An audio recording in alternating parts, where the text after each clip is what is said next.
All right, so those drills are starting to come along.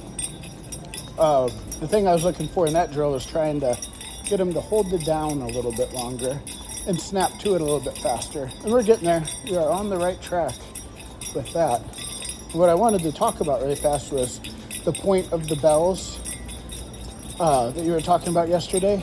So the bells, what we're trying to do with the bells is just set the dynamic of who am I to the dog? Who am I to Wrigley? And it shouldn't be that I'm this prison guard who's always telling him what to do, begging for him to do things. I don't want to ever be desperate, needy, or bossy to him. Those are the things I always try to avoid the dog. It's all about how does the dog see me? What's the dynamic between me and the dog? And I want Wrigley to think of me as somebody who I better keep my eye on him. So if he were to, when we're off leash, if he were to go that way, my strategy would always be go this way.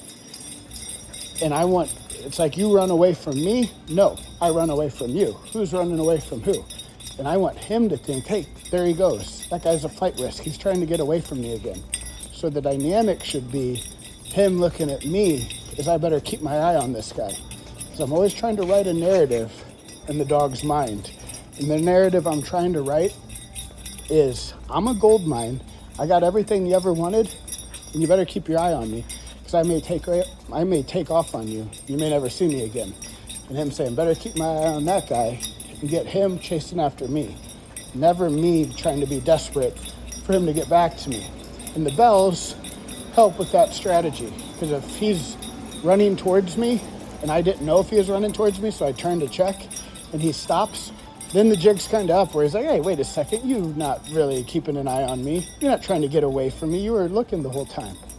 So if I have these bells, when we're off leash, he goes that way, I take off the other way, and I hear those bells coming towards me, that means I just speed up and try to get away from him more.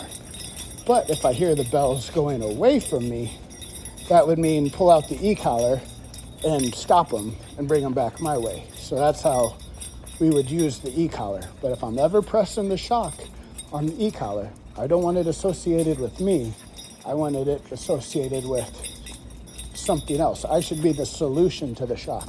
He should be running that way, and I go pop, pop on the shock, and him say, whoa, this was a bad idea. I better get back to Aaron, who's got all the food and everything good. So I should be the solution to the shock, not the cause of the shock. Whenever I'm working with Wrigley, I'm always trying to set myself up as the hero, somebody he wants to be by.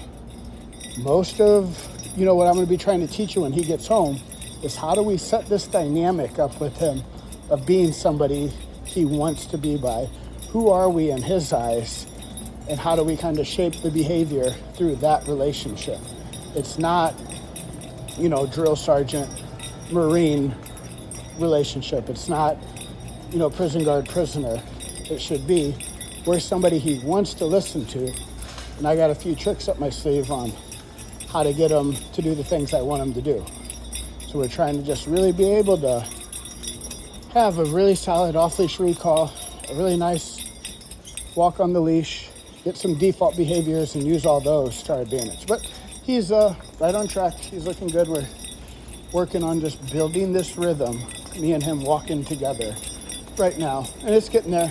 We get a little bit better each day. So we're on the right track.